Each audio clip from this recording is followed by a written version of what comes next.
Helen, when I think about free will, I mean, there are various different views on free will. There's determinism, there is incompatibilism, compatibilism, libertarianism. I must say, the only person who's ever gotten me to read about libertarianism with interest, intrigue, and actively engaging with it because of the cogent, I mean, very good arguments. It's you. Your book, I mean, Oh, well, that's nice to know. Thank it's you. very impressive. I mean, so just from my side, from someone who doesn't, I mean, I rarely read about libertarianism because of how much I disagree with so many philosophers regarding the concept. From your side, let's start with like maybe Robert Frost. The road, the road not taken. Is it the road not taken? Road not Uh, taken, yes. yeah. Let's say we at this point, and we're going to decide left or right. Run me through this process. What's really going to go on here that allows you to make the conclusions you make regarding your view on free will? Well, what I try to argue is that that power to choose one of two or more different paths is one that we genuinely have. Um, I do think it's kind of important to think quite hard about how exactly that power is described, because obviously there are situations in which a certain path is, for one reason or another, just not one you're going to go down. And sometimes I think determinists make things a bit too easy for themselves by setting things up in such a way that one of the choices is out of the question for that particular agent. But what I think is that where something really is an action, something which is really ours and of which we are the source, there must always be the possibility open to the agent of not doing it, not doing that very thing that they do, not engaging in that very action that they do in fact undertake. Because otherwise it seems to me it wouldn't be an action. They wouldn't be the source. If the motion, as it were just to flow out inevitably from some processes going on in the agent's body or brain or whatever it might be, then that's not me. I mean, that's what I want to say. We must have control over that question, whether or not that action occurs, in order for the action even to be an action. So I start really from a view about the concept of action, how we conceptualize action, and my views sort of flow from that. Given that an action is something of which we must be in control in that way, then it's quite easy to argue that, of course, it involves a certain type of alternative possibility. Mm. If it's to exist at all. I notice you use the word settle in your work. I do, Um, yes. I mean, you say, I mean, you have to settle on some sort of a performed action or whatever task you're talking about. Why do you use these differentiations? Because your definition, I think, of free will is slightly different compared to others. Because I think you're focused on agency as well. I am focused on agency, partly because, well, there's a lot of reasons. One reason is You that can give the me term all. free will is it's so variously used. People use it to mean all kinds of different things. So I wanted to extract myself from the difficulties that are presented by the fact that people mean different things by the term. But perhaps even more importantly, I think the term free will has a kind of highfalutin feel to it. It sounds like the kind of thing that is bound up with, ideas about how to live, perhaps with moral responsibility, artistic integrity, all sorts of things that you might think it's very unreasonable to think that anything other than a human being could have. And one of the sort of foundations of the view that I wanted to argue for was that we have to look for freedom further down the scale. We can look for freedom and find it further down the scale of natural existence, that, we can find a certain sort of freedom in animal life, non-human animal life, that is. So, I mean, I think it does sound a bit preposterous and absurd, you see, to say animals have free will, just because of the highfalutin nature of the concept of free will. It sounds as though you're saying something kind of mad, that they engage in moral reflection or deliberation about what they ought to do or whatever. I obviously don't want to be saying those things. But agency is a more neutral concept with much less baggage. And I don't think it sounds absurd to say that animals might have, or at least some animals might have, something it was worth calling agency. And therefore might have powers that were, as it were, the more primitive versions of the ones that we have, and could be regarded as their sort of evolutionary roots. When we're talking about evolutionary roots, I mean, this top-down causation, I mean, you're looking at it from a top-down sort of point of view. What would be the evolutionary advantage of having such a skill, let's say, this agency? Yeah, no, I've thought about that quite a lot, and I think it probably comes along with the development of creatures which need to move, in particular to catch prey and escape predators, so that they need to make, seriously quick decisions about where to go, what to do, those kinds of things. I think probably, if you're sort of rooted to the spot, if you're a plant or something, say, there's no need for a plant to be an agent, I think. I mean, it's interesting. There are now a number of people arguing that plants too have agency, and that they make an interesting case. At the moment, though, I'm inclined to think it's only animals, and probably not even all animals, that have agency.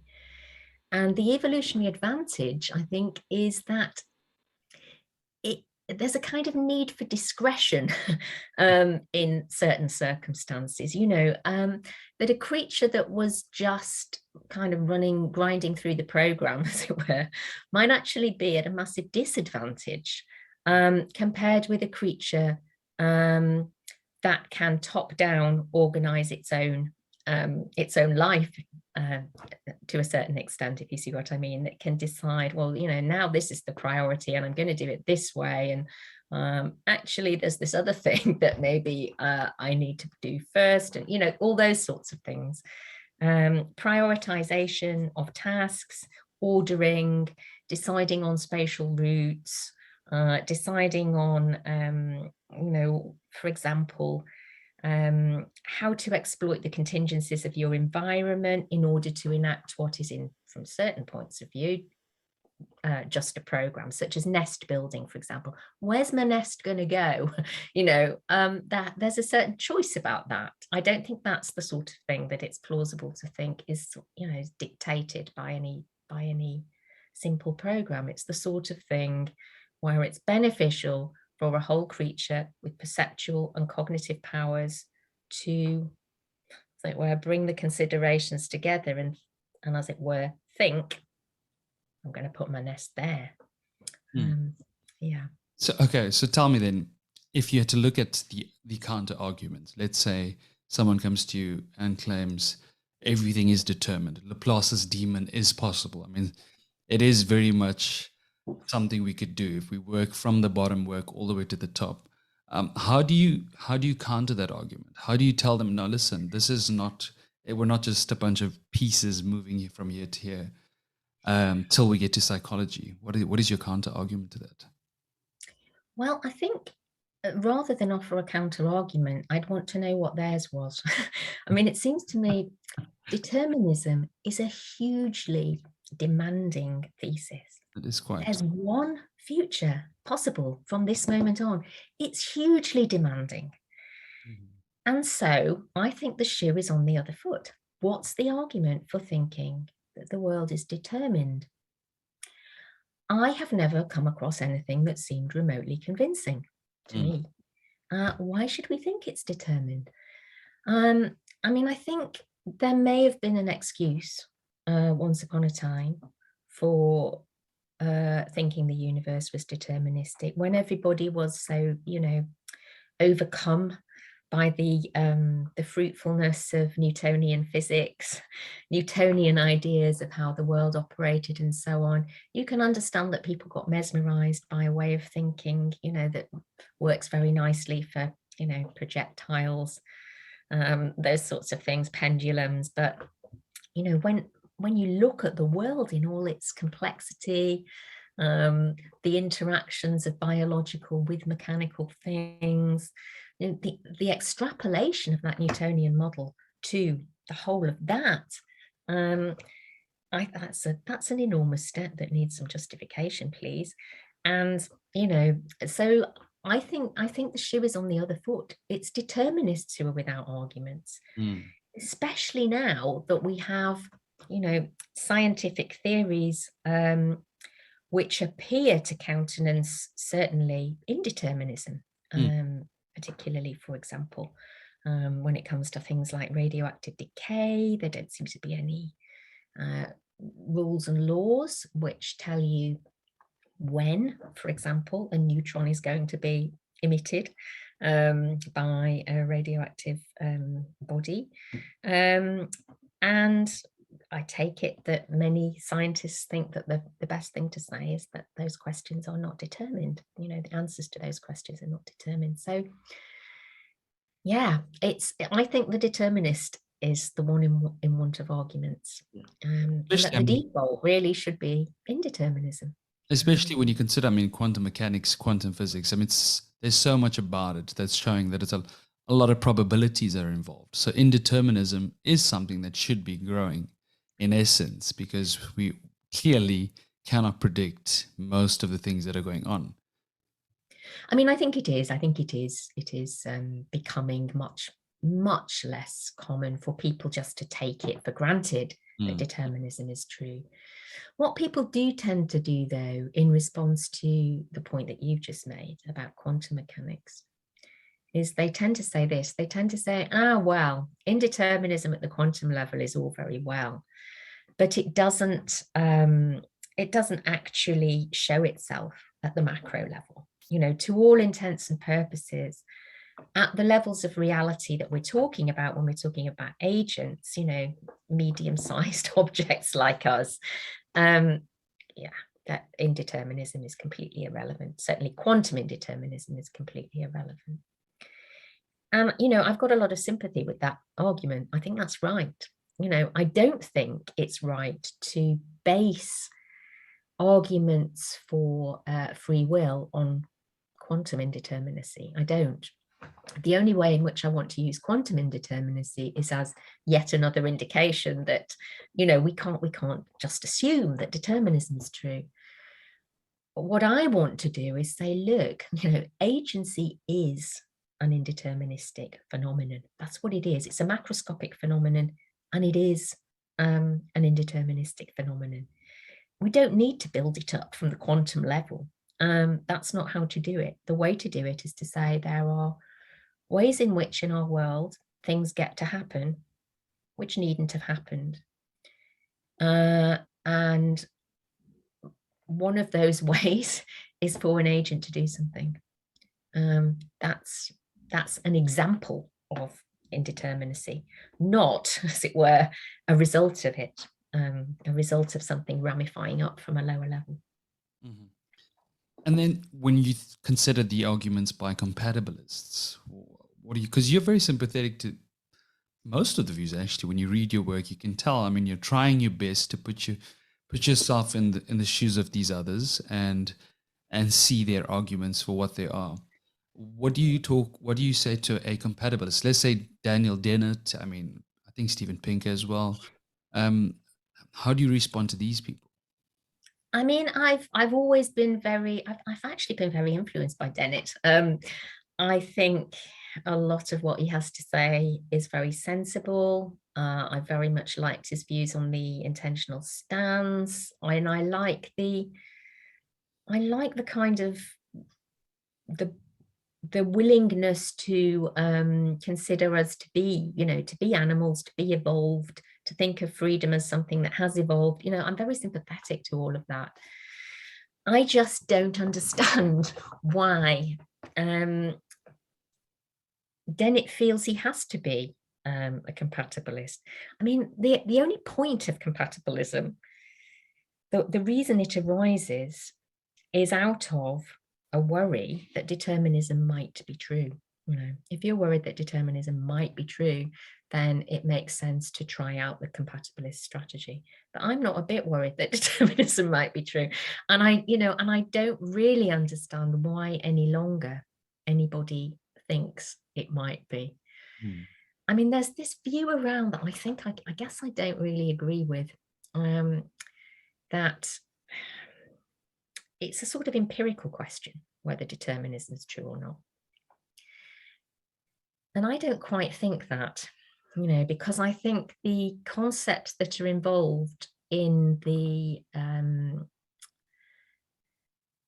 specification of what determinism says are very contested ones, and they're not scientific ones. I mean, they're about concepts like possibility, for example, are in there often, at least in some definitions of determinism. So I don't think I share the view that it's just something that's sort of in the hands of scientists to tell us the answer. I don't think it's like that. No individual science, including physics, has the right to tell us what the whole of the world is like, right? They have the right to tell us what the physics of the world is like. But, we've all then got to think about what the right account is of how physics relates to everything else. And I'm very opposed to the idea that, physics tells us everything, as I think some people would want to say. It doesn't. It tells us about physics, but it doesn't tell us about biology, and it doesn't tell us about economics, and it doesn't tell us about history. I mean, and it does tell us that we don't know what 95% of the universe really is. Well, you are right about that. Yes, yes. Exactly. It tells us that the world is an extremely mysterious place. Yeah. When you think of, okay, I'm not sure if you're familiar with the work, but Derk, Pereboom, Gregg, Caruso, I mean, they've got their own hard incompatibilism. Yeah. Whether determinism is true or indeterminism is true, they still believe that either way, things are just happening by happenstance, and sometimes luck's involved. What do you say to these guys? Well, I think my answer to that is sort of two-pronged. First thing to say is that I think both Pereboom and Caruso are much more concerned than I have been with moral responsibility. That's their main focus, and it hasn't been mine. And I actually, on questions to do with moral responsibility, I rather agree with lots of what they say. I mean, because some of their arguments just depend on the idea that, look, it just wouldn't be fair to subject a person whose upbringing, say, and environment has been this, bullying, emotional deprivation, hardship, torture, all sorts of awful things that people have to go through. It wouldn't be right to punish them for, not being the sort of person who can be an upright, law-abiding citizen. Yes, I definitely agree with that. And lots of what Caruso and Pereboom are saying is really about the unfairness of treating people utterly alike when the circumstances in which they have become persons and have learnt how to behave or not learned how to behave have been so completely different. And that, I have no problem with any of that. I totally accept it. But so far as the hard incompatibilism bit in particular is concerned, that's to say the more sort of metaphysical bit of their view. Yes, I think many people who are compatibilists as well as hard determinists get to their view by thinking something like this, they think, look, we've got a nexus where an event is happening as a result of something previously. Either that result is determined, in which case,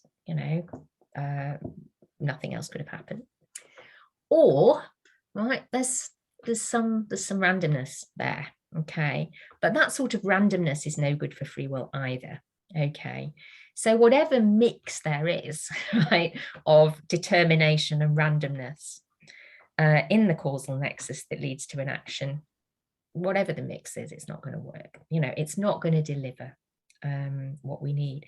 And I think that's right. And I think that the problem is the starting point. The problem is thinking of agency as a kind of a thing that happens in an eventy nexus, where you've got event causes giving rise to event effects.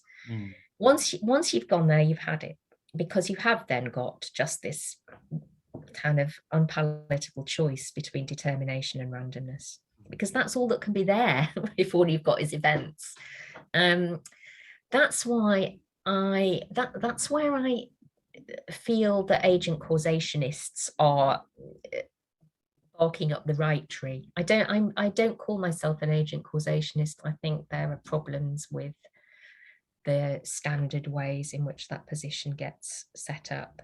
But I do think they are absolutely right to say, look, we've got to talk about what agents are, and we've got to get away from this way of understanding causation, which doesn't allow things, substances, entities to bring things about, right?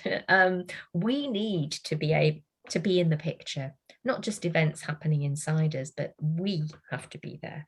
And unless we can be there in the picture, there is no way of understanding how we could have a power like agency.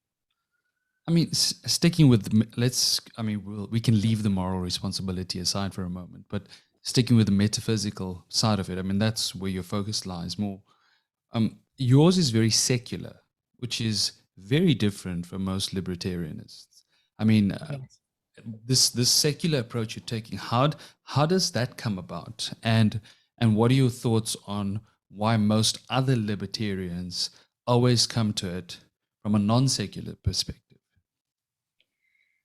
Yeah, well, I come to it from a secular perspective because I'm an atheist. So, I mean, frankly, so that's always been the perspective that's natural to me. I don't believe in God, and so I want my account of freedom not to be reliant on the idea that we have been created in God's image or any such thing. Obviously, libertarianism has a history of connection with theological outlooks, and libertarianism has therefore often been painted as a kind of position which must invoke a kind of contra-causal sort of power of the sort that only God could give us, that kind of thing. But I think in more recent times, it's started to be realized that it really just doesn't have to look like that. I mean, the first person who made me realize that was Robert Kane. I don't know if you know Kane's book, The Significance of Free Will, which I read with utter fascination, because that was an attempt to make a case for a certain kind of libertarian view. Which really was, it really did attempt to be compatible with, science as we know it. And that's what I wanted to do too. I didn't think the approach that Kane took was quite right. I think he's thinking about physics. I think we need to think about biology. So I didn't in the end feel that Kane's picture was quite satisfactory, but as a general sort of ambition, to root libertarianism in something secular, something consonant with science, something that didn't seem crazy or outlandish or mystical or theological, that seemed to me like a really worthy ambition. Yeah. And it's what made you decide, when did you become an atheist? I mean, when at which point of your life did you stop believing in God? Oh, that's a good question. I think I was probably about 13. I was religious as a child. You know, I went to, I mean, in the UK, there was, and I think still is, a requirement on schools to include some religious education as part of the day. And the way most schools did it, and for all I know still do it, I don't know, was to have these assemblies. And we would sing hymns, we would have prayers. So it just sort of, it was part of my education. I didn't know that there were people who didn't believe in God. I sort of thought when I was small that everybody did. Until, I started to talk to my parents, realized my dad didn't believe in God, or at least, well, that's not quite right. He was agnostic. And then I just sort of, I don't know, I started to think about it for myself, I suppose, when I was a teenager, and it just didn't really seem to hang together. And I guess I started learning about things like evolutionary theory and thought that seemed like a much better account of how we got to be here. And that, I suppose, gradually, I got secularized. I know a lot of people who lose their faith in a sense. And well, I'm also atheist. Well, I identify at least as atheist. I like to say I'm 99.9 recurring percent atheist. Yeah. I mean, I think no one should rule it out for the reason that you gave. We know so little. And you can't, of course you can't be sure. Of course you can't be sure. Raymond Tallis once told me he's an ontological agnostic, and I love that term. So I started using that. What does that mean? So he basically means he's ontologically agnostic regarding this universe, how it was created. He has no idea what this ontology is about. But metaphysically, epistemologically, what we talk about, the books we've written, he knows for sure those are incorrect. So right. That's it. Yeah. No, that seems good. Funnily enough, I've just read his book. Is it? Okay, nice. Yeah. I've just written a little article on it, actually. Yeah, it's very interesting. Have you read it? Yeah, I have. Yeah. And so when he said that, I remember thinking that's a really nice way to describe it. But when you're ontologically agnostic, I often think a lot of the listeners, this type of podcast, a lot of the listeners, the viewers, are in search for some sort of a meaning. I mean, even me having this podcast based on trying to solve the mind-body problem is almost a search for something deeper. What is consciousness? What is the universe? If I had to ask you that, what would you say? What is consciousness and what is the universe? What is consciousness is a question that, despite being a philosopher of mind, allegedly, I have studiously avoided because I think it's so hard. I think the concept of consciousness is both almost impossible to resist and probably deeply misleading. I think I really like Nagel's way of approaching it. If there's something it's like to be a thing, then it's conscious. I like that. I like that idea, and that's probably, I think, the best approach there is to say what consciousness is. When you brought up Nagel, the first thing I thought about was his paper on moral luck.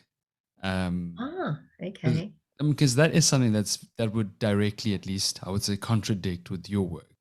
I mean, this idea that there's this constitutive luck, the circumstantial luck, that all gets involved in the way. Does the person actually have a choice?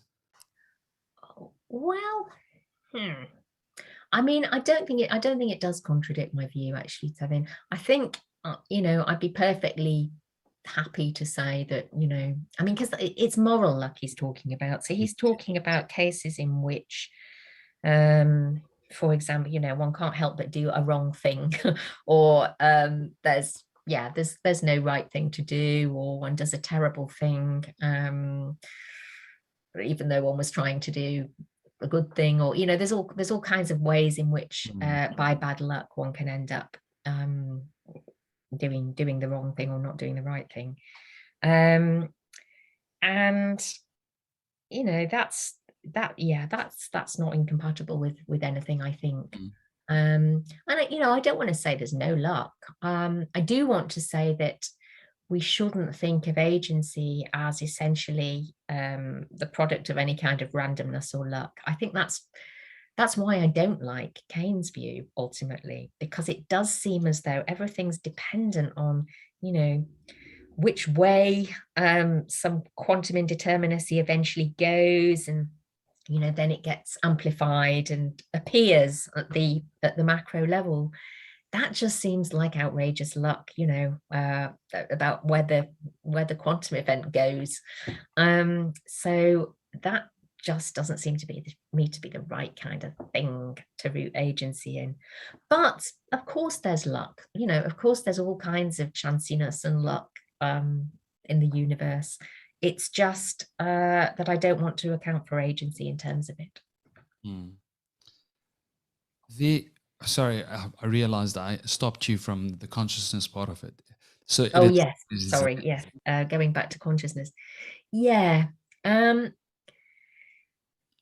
I think talking about that phenomenal, what it is like, what is it like to be a bat, that feeling, that qualitative, authentic experience that is consciousness. Yeah. I mean, I do think that is a powerful intuition, that there are things that there's something it's like to be, and there's things for which there's nothing it's like to be them. I do, but then, when you start to press on that intuition a little bit more, it does get a bit problematic in that, if you imagine creatures arrayed on some kind of scale of complexity or something, and you come gradually down and down and down, until you're getting into, I don't know, the insects and things. If there's something it's like to be a midge or a black fly, or I'm not sure I'm confident that the answer to that question couldn't actually be vague, which cuts against Nagel's conviction, I think, that there's got to either be something it's like to be that thing or not. I guess I'm not so sure. This is why I say, consciousness gives us these very powerful convictions and intuitions, but I'm anxious about the powerful intuitions it gives us, and I'm worried that when we start to probe and press and think about them some more and so on, they turn out to be problematic. Dennett is someone who has argued this, I think, very strongly. Some of the examples that he talks about in Consciousness Explained, I think are pretty impressive. When it comes to shaking your faith in the idea that there is some definite kind of content of consciousness at any given moment, that if only you had world enough and time, you would be able to elaborate. And I think he shows really convincingly it's just not like that. Yeah, I mean, he was the one. Imagine that it is, but it isn't. Dennett was actually the one of those people who really got me into consciousness. I mean, when you read it, he has a book called Intuition Pumps, Quine in Qualia. I mean, he's really trying to show you how we misrepresent what we think is really happening out there. Exactly. That also then surprises me that he takes on then a compatibilist view of free will, because you'd then think he would go as far as saying, I mean, there is no sort of it's either going to be determined or indetermined. That's where it might go, because if consciousness is an illusion, then, or if this being is an illusion, how do we then make these choices? How is it possible? There is no one being or soul or ethereal entity. How do you differentiate between that? Yeah, that's interesting. Yeah, I don't think Dennett would have much sympathy with things like top-down causation, or the idea of the agent as a thing, as a substance, a coherent embodied whole. Those don't really seem to be ideas he's attracted to. I think he is quite eventy, isn't he? You know, I think he does think in that way. But that probably is connected to his compatibilism thinking about it, because if you are inclined to think that there is such a thing as free will in a certain sense, and you're inclined to think in the eventy way, so that things have to be either determined or random or some mix, then you're going to think, in order to defend free will, that you better be a compatibilist, right? Because you know, you want it, if you want freedom to be possible, you're going to want to try to show that it's consistent with the possibility of determinism, since randomness isn't going to help anyway. So I think that is a very common route for people to become compatibilists. In fact, I think it's almost the most common route. It's out of a kind of despair, right? There's no alternative. You know, if we're free, there's no alternative but to be a compatibilist. I think many people have that very strong conviction that we do have a certain freedom.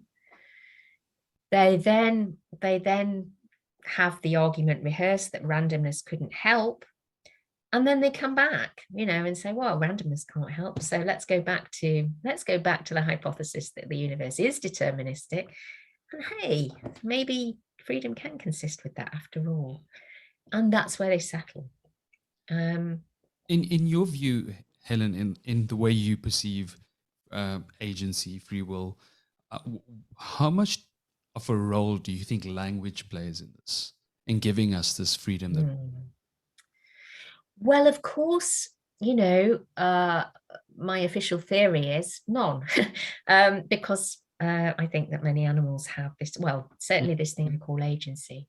But I've just read Thales's book, in which he lays a lot of stress, not particularly on language, but on things for which language is essential.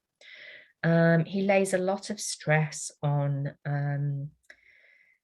practices of human interaction, you know, and the incredible results that they can produce, you know, science, music, the arts, performances, political systems, all these incredible creations of humanity that happen when we get together. And of course, that requires language. It requires that we're able to talk to one another and communicate and tell one another what we think. So language is utterly crucial, I think, to certain forms of freedom that go well beyond anything that one can see in the animal kingdom. Yeah, so this raises again this issue of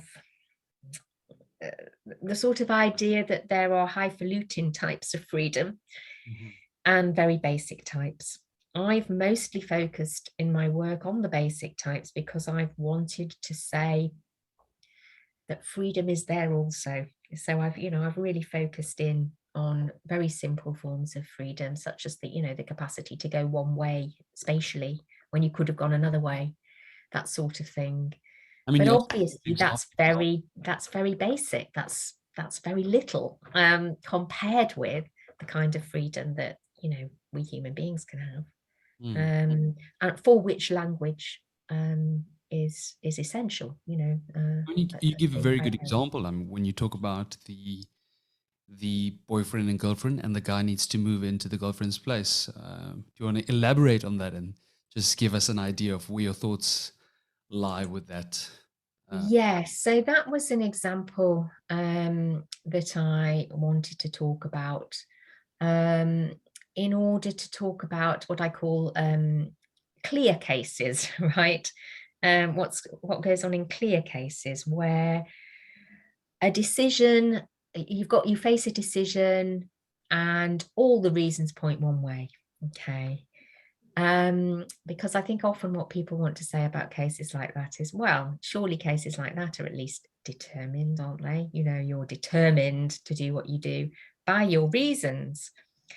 And I wanted to think about those sorts of cases and explain why I didn't think that was the right thing to say. So the case I imagine is a case where there's a guy who's got to decide whether or not to move in with his girlfriend. And then I try to imagine that everything counts for moving in with her. You know, he's really into her. She's got a brilliant flat and he's in this sort of mean little hovel. His girlfriend's flat's way closer to work. You know, you can keep on and on and on, adding to the case so that it's a no-brainer. It's a no-brainer that he's got to move in. Okay. And I use that case in order to go quite carefully through some distinctions that I think really matter in thinking about freedom between individual actions and types of action, between people being determined to do things by their reasons, and actions being determined events, and between reasons as kind of things that people take into consideration when deciding what to do, and reasons as kind of forces, you know, independent players in the nexuses that give rise to action. So I use that example to try to clarify all these distinctions that I think are very important, often conflated and confused in the literature, and that once you get clear about them all, you can say, yes, the reasons determined that so-and-so would do such and such, you know, that he would move in with his girlfriend. But does that mean that his action was a determined event? No, it wasn't. It was an action that he needn't have undertaken. It was an event that needn't have occurred, even though, you know, some type of event of that kind was going to happen given, you know, these circumstances and so on. What do you think your view, Helen, on libertarianism? I mean, yours, it's not, I wouldn't say it's necessarily libertarian. It's almost like a cross link between compatibilists slash libertarian. Do you think that they align a little, or? Well, in some ways, I mean, I do have sympathy with certain sorts of traditionally compatibilist ways of thinking about things. I think the thing that I really have a lot of sympathy with so far as compatibilism is concerned is, well, we've already touched on two things that I think are important. One is that I'm, broadly speaking, quite naturalistically inclined. You know, I want a view that conforms to what I think science has told us. I'm very cautious about what science has told us, because I think people say that science has told us all sorts of things that it hasn't told us, in fact. And in particular, that physics has told us all sorts of things that it hasn't told us. But broadly speaking, you know, I do want to be consistent with science. And that's an idea that, you know, on the whole, compatibilists have been more respectful of than libertarians in the past, partly because no doubt they, you know, they don't want to appeal to, for example, God-given powers and those sorts of things, as I don't either. But another thing is that compatibilist critiques of attempts to defend free will by rooting it in, say, quantum indeterminacy, for example, I agree with those critiques. They're right, okay? It could never work to do things that way. That will never be the right kind of basis on which to ground free will, or so I believe. The determined or random dichotomy does indeed then come into play, and you've had it. You know, it's absolutely hopeless. You've got to move to an utterly different model of causality and its functioning if you've got any chance of understanding how agency might be possible. And that's what I've tried to do, to say, look, we need to think about substance causation and why philosophy moved away from it. Aristotle was a substance causationist and Hume wasn't. And since Hume, we haven't been substance causationists, but maybe Aristotle had things more right than Hume did. What would you say are the strongest counter arguments to your view? I mean, this is obviously a platform where I would love for my guests to have the opportunity to just express themselves and explain their view clearly, because a lot of people want to understand it better. It's always easier to listen and to watch the person. So what would you say are the most common counter arguments, or the best at least, and your defenses? Yeah. The biggest problem with my view is that a concept on which it crucially depends, it is very ill worked out, either by me or by anybody else. I don't think that's fatal. I don't think that's fatal because I think we probably will develop the tools that are needed, but they're partly scientific tools. I don't think myself I'm competent to develop them alone, but I think they will get developed by humanity. And the concept I'm talking about is top-down causation. The idea that agency is emergent is often accused of being, a kind of cop-out. It's something that nobody really knows how to flesh out. And all that I think is quite fair. I think it's quite fair. It is difficult to understand how phenomena can be emergent. Having said that, I think it is obvious that there are emergent phenomena. Consciousness is another one. I do think it's clear that there are such things as emergent phenomena. What we need to learn to do is to try to understand better how to escape the very bottom-up picture of the world that we have inherited from our scientific and philosophical forebears. It's wrong. I am utterly convinced of that the bottom-up picture of the world is a problem. It's rooted in our heads. It's really hard to shake. But there are too many sources of evidence that it cannot be the right way to be thinking, for me to be content with it. So I think the big objection to my view is that I haven't shown how top-down causation or emergence are possible. Neither has anybody else. I've done a little bit in the last chapter of Metaphysics of Freedom and one or two bits and pieces subsequently, but I still am unsatisfied with how far I've got. I'm unsatisfied with other attempts to get there, although I think, incremental progress is being made. I read, say, an article or two every year where I think, oh yeah, that's a part of the way we need to think. Yeah. But putting all the parts together, gathering them, putting them all together so that we can understand how a big and complicated thing could really have powers that go very, very far beyond the powers of the parts from which it's put together, is something that I think we don't yet have. We don't yet know how to begin to think about those questions properly. If you had to stay at the top level, let's say to the brain, let's stick with biology at this point. Forget about the science, forget about physics, and just stick with biology. And then you look at some of the experiments that have been done. I mean, Libet's been proven, and then many people couldn't replicate it afterwards. You got other people, Yuri Maoz, I think.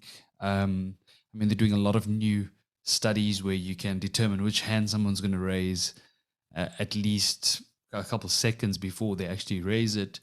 What do you think are the implications of these studies with these neural correlates? Yeah, I actually think my view is a really good antidote to the way of thinking that makes those experiments seem threatening.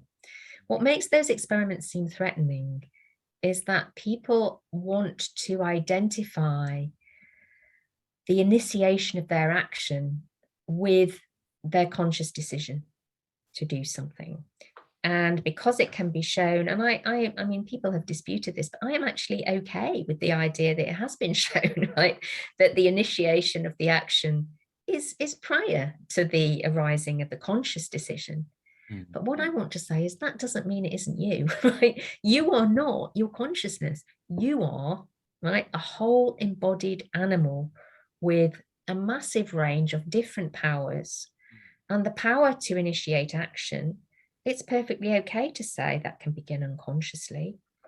Then, of course, consciousness kicks in and starts supervising and, you know, checking and making sure you're not going to do something really stupid. And, you know, it can inhibit, as Libet and Wegener and other people who have pushed the line that free will is contradicted by these experiments have wanted to say. They've pretty much all conceded that, well, you know, there's freedom to inhibit, though not freedom to initiate. But the premise that I would want to dispute is the idea that I don't get in on any acts unless consciousness gets in on acts. You know, I think an awful lot of what we do, an awful lot, is unconscious, is non-conscious. It doesn't have to be conscious to be me, because we are, as I said, whole embodied animals, not weird disembodied spirits. Helen, I mean, closing off, I mean, so far it's been an absolutely amazing discussion. Who would you say are the biggest influences on you in terms of philosophers, scientists? I mean, who are the people who got you to this point, to this mindset, to the woman you are today? Well, I suppose, you know, it's a mix of historical figures, grand historical figures, and contemporary philosophers. I think grand historical figures, probably Aristotle is the most significant for me. Although he's someone I came to rather late, you know, I didn't really discover Aristotle until I didn't study him as an undergraduate. I know a lot of people do, but I did philosophy, politics, and economics at Oxford as an undergraduate, and you didn't do any ancient philosophy as a matter of course doing that degree. So I didn't do any. And I only came to Aristotle much later. And suddenly realized, I mean, it's such a different way of thinking about metaphysical questions from the one I was familiar with from, roughly speaking, the British empiricists on. And it suddenly made me realize that there's, you know, there were a lot more options. There were a lot more options than I had really thought about before. So Aristotle's definitely the main historical figure.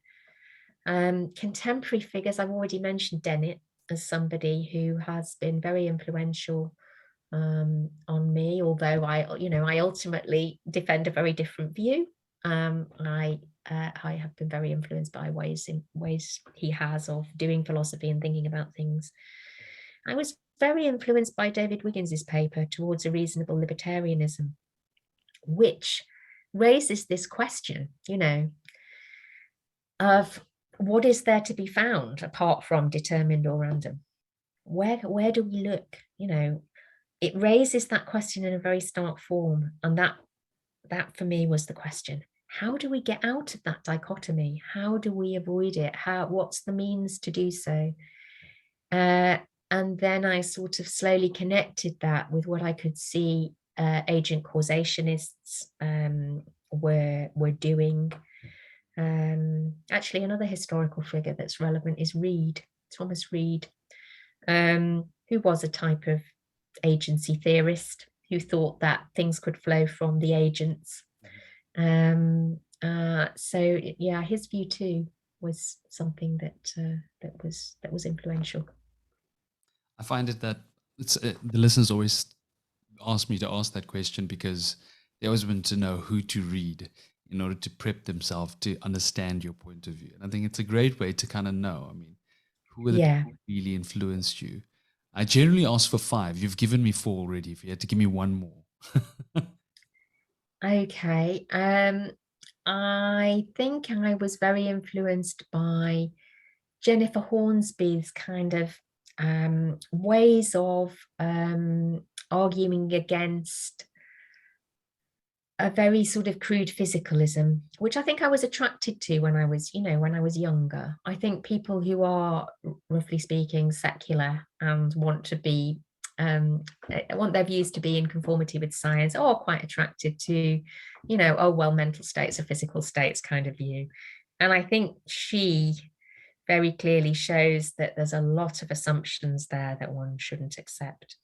And yeah, so her ways of thinking about action and agency and about mentality in general, also very influential. Thank you so much, Helen. Any final words from your side? Any final defenses, final thoughts, anything you want the listeners or the viewers to know? Oh, you put me on the spot there, Tevin. Gosh, what should I say?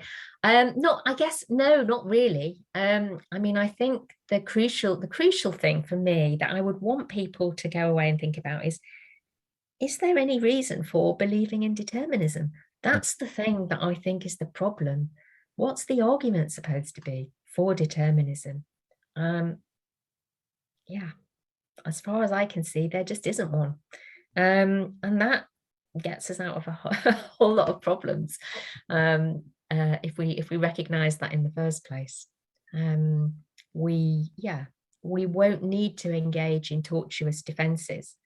We can focus on what I think of as the real questions, which is how to understand the freedom that I think it's obvious we have. Well, thank you so much, Helen. I appreciate your time so much. This was a wonderful. Thank you very much for inviting me, Tevin. It's been really fun. I mean, this is very enjoyable. Thanks. I mean, And for me this too. is the way I perceive it as well. Your book's very fascinating. People need to read it. I will put links below to all the stuff. So, yeah, just thank you for joining me. Thank you very much for having me on. Thank you.